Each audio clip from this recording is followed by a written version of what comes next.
Ladies and gentlemen, once again, we have the story, the media blackout over Matt Walsh's Am I Racist, with questions about the tactics used. The media boycott continues. Rotten Tomatoes is obscuring and hiding. Wait till you see this. There's a reason why I wanted to jump back into this story. We covered this yesterday. Right now on Rotten Tomatoes, the popcorn meter of audience is verified hot 99% with 1,000 verified ratings. I cannot tell you. Look at this. The Babadook over here has 98%. The Matrix is 83%. Transformers 1 has 90%. Howl's Moving Castle, a Ghibli classic, 87%. As you may know from the segment I did yesterday, I am jealous of the Daily Wire's production on this. They have done so well. It has inspired me. I wish to produce something as well as they did. I have no notes, meaning they nailed it with this film. You can see it with 1,000 verified ratings, and they have no tomato meter. It's blank. When you go to the front page, the top 10 box office, you can see all of these, and you've got God's Not Dead, gray. Am I Racist, gray. Rotten Tomatoes is rigging the game to manipulate the reviews. Now, don't get me wrong. Reagan got splat. It's rotten. Killer's Game, rotten. Alien Romulus, 80. But where's Am I Racist? God's Not Dead. Now, don't get me wrong. They say this new this week. Agatha All Along has no rating. You know, they have all of these things that have no ratings, but these are new without review. Am I Racist currently does have, I believe, 7. We got 1, 2, 3, 4, 5, 6, 7 reviews. What's happening is the corporate press is not reviewing it. But I'm going to pause real quick. Let me just put it this way. So here is all critics, right? What do we got? Film Week. KPCC, they say fresh. Jeremy Johns, fresh. Matt's Movie Reviews, Film Threat. These are the critics, right? Here's the Wall Street Journal. Jason L. Riley says, Matt Walsh's hilarious new film asks, am I racist? His documentary exposes the DEI industry by letting practitioners discredit themselves. Is this not a review? Is this not the Wall Street Journal publishing something? They don't include it. I am absolutely unsurprised to see that this is where we're at. Look at this. Beetlejuice has many critic reviews, but here's the other interesting thing about this. When you go to Am I Racist, not only are they showing no tomato meter, despite having 7 reviews, all fresh, this should say 99%, which would be the top film. When you go to critics reviews, it says 0, despite there being 7. And on the front page, it is top 10 box office. Where are the legitimate movie reviews for this? Now, the bigger question, indeed, however, is that some of the people who are reviewing it, we have this from the Carolina Journal, which was not included. I mean, look, you've got numerous outlets reviewing this. It's more than 7. This is another point. Rotten Tomatoes is playing a dirty game here. There are more than 7. I got Wall Street Journal and I got Carolina Review. That's at least 9. And I could pull up way more from various websites. Take a look at this. Am I Racist? They say Hollywood in Toto counts. They say Movie Guru, Jeremy Johns. They say these things do count as critics and reviews. Rotten Tomatoes, aside from the fact the corporate press, the mainstream entertainment industry won't go near this, is intentionally lying and hiding this. I'm going to tell you why I'm passionate about this before we go into tactics here. Because Matt Walsh says many people have asked how it's possible that our new film hasn't been reviewed by a single mainstream critic. I want to read that as well as his discussion on tactics. But I want to say this. Aside from being a huge fan of the success of this film, the structure of it, Matt Walsh is hilarious. He did a great job. I have never been a bigger fan, Matt. This is amazing stuff. I can't praise you any more than I already did. We released a song, several songs. We have a song coming out next week called Coming Home. We here at Timcast and Trash House Records released a song called Only Ever Wanted. Instantly, it gets millions of views overnight, hits Billboard charts. And when we had a PR company reach out to various entertainment outlets saying Pete Parada of The Offspring and Tim Pool collab on new song Only Ever Wanted, they said, F you. The responses that we got for a song that was breaking records, that was selling, was number 1 on iTunes, that charted on Billboard. I think we were like number 2 in sales because we had like Tiny Dancer, Elton John or something beat us. But we hit all these metrics. Charting on Billboard, first release, big breaking news. One of the top podcasts in the world and live shows has just released a hit song. And we got things like F you, MAGA Chud, F you, Trump cultists go away. These were journalists at the corporate press, entertainment industry telling us they would not review the song or even write about it hitting the top of iTunes because they didn't like us politically. This is what we are seeing now. Matt Walsh's film is not only great in exposing the DEI grifters, it's exposing what many of us already knew. The entertainment media industry has been rigged the whole time to make sure that they maintain hegemonic power over cultural endeavors. They have no problem insulting something that if we make it, it's not good. They'll say it was bad. Everyone agrees. But when it's a smash hit and they know it, they lie. Matt Walsh is chiming in.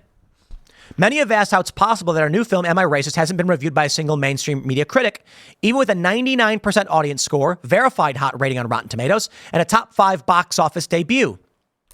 Here's what's happening. Beginning in mid-August, we reached out to dozens of mainstream outlets offering an early screener of the film.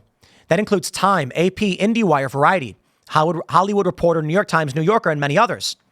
We followed up to virtual silence. We did, however, receive a flurry of unprofessional emails from independent critics who were enraged we'd even asked them for a review of the film. One of them wrote that he won't waste any professional time on a movie opening in over 1,500 theaters because I was involved, saying, "Bwah ha ha ha ha, absolutely not. Hardest decline. I will not waste a second of my professional time on Matt Walsh." Another critic stated, "You'd have to strap me to a chair like Malcolm McDowell to get me to watch this thing." Another wrote, "Ew, take me off this list." After it was clear Am I Racist was a hit, Variety attempted to cover for this oversight with a claim the Daily Wire did not screen the movie for critics. We asked them to correct this. They have not. They still haven't posted a review, but I hope they do. I can confirm for a fact that the Daily Wire team reached out many media personalities with screeners for review. Libby Emmons on Timcast IRL watched an advanced screening of the film. The Daily Wire does their PR. They know what they're doing. And I also work with a PR company that I also believe it often works with Daily Wire. We send out messages with professional, hey, here's what we're doing. And look, man, I got to say, what they're doing to Matt Walsh, they did to us when we release music. But I will stress, the success of this film has just been a egg in the face of these people. They wanted to reject it and deny it. 1,517 locations, top 5 box office. I think it was number 3. And they're lying. These people are evil. He says a few other mainstream outlets have since requested screeners, but have yet to publish a review. One major mainstream outlet even acknowledged we had attempted to get them an advanced screener, but said the film had slipped through the cracks. Lies. This isn't a mistake. You'd be hard-pressed to find another film that opened in greater than 1,500 theaters that was completely snubbed by mainstream critics. If Am I Racist were terrible, these outlets could have reviewed it and trashed it, but the reality is they're afraid of it because it's genius. The film does not preach. Matt Walsh does not say, these people are stupid. Matt Walsh says, I want to be a diversity counselor. I'm going to get certified and I'm going to do the work. And they take you through all of these people's ideas and they are insane. He says, Am I Racist has been so successful precisely because we didn't churn out another safe, predictable Hollywood-style film. If you haven't watched the movie the mainstream critics desperately don't want you to see, you can get your tickets now at amiracist.com. One last thing. Rolling Stone was one of the first outlets to request a screener for review after the movie was announced back in July. They've yet to post a review, which is a bummer because I'm looking forward to theirs most of all.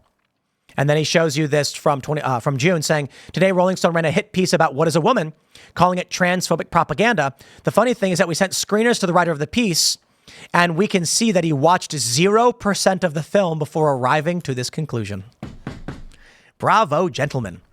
Now, the tactics are also a big part of the question. Robin DiAngelo, who is a DEI grifter, seems to imply she was defrauded, making broad implications without saying outright she was defrauded. Matt Walsh says, as there's a lot of conversation about today, I will say one more thing about the methods we use to make Am I Racist and What is a Woman before that.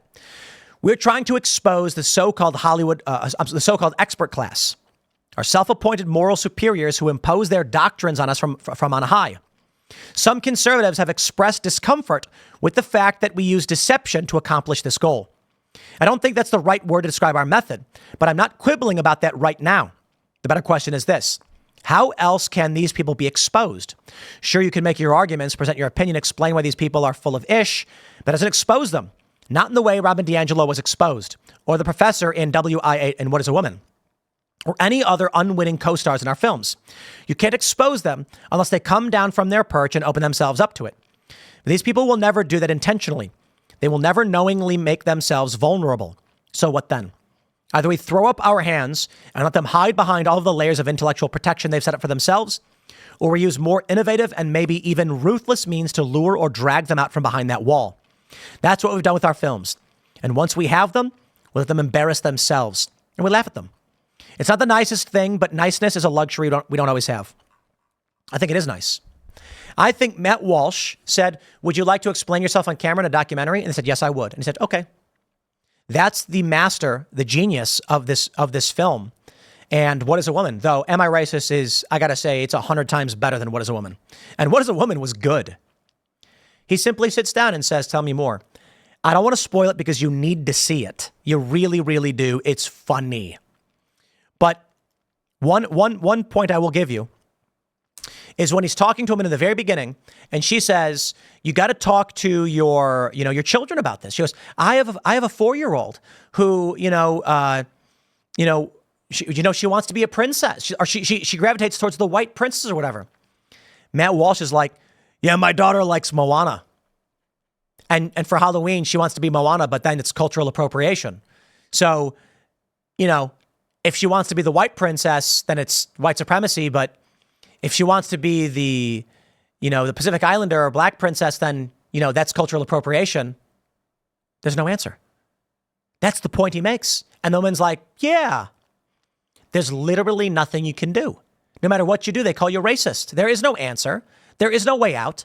The point of this is to make sure that no matter what happens, they can sell their grift at the corporate level." You're a DEI grifter, imagine, right? And you get a call from an office. They say, someone dressed up as Moana, but they're white. Oh no, harassment alert. That's racist. Better send me in. Otherwise you're going to get sued. Then we had a bunch of people show up today and they were all dressed like white princesses. Why aren't they celebrating diversity? We're getting complaints. Uh-oh, white supremacy. Better call me in, no matter what they do. So I'll tell you this. Yesterday, I did cover this, but, seeing that, I couldn't believe it today when I woke up and I saw that they still have left Am I Racist, which is a top 5 grossing a Hollywood film in over 1,500 theaters. This is absolutely insane. It's a top 5 film. It is massive. It's profitable. It's got a 99% fresh score from the audience with over 1,000 verified reviews. And they are blacklisting it. So I tell you this. We have a song coming out next week called Coming Home. We're getting it all set up and ready to go. The music video is, we're rushing as hard as we can to get the music video done. And the song is about the degradation, the degeneracy in and of our cities and these places that we remember so fondly. And so, I certainly didn't make anything as massive and successful as Am I Racist? But we experience this as well as we are fighting to win a culture war. The machine is afraid. So take it optimistically.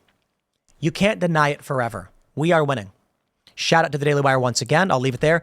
Next segment will be up tonight at 8 p.m. YouTube.com/TimcastIRL. Thank you all for hanging out. We'll see you then. And for the rest of you, we'll get some more super chats in before we go. We'll be back tonight. Become a member at Timcast.com. Support our work. And we'll see y'all next time.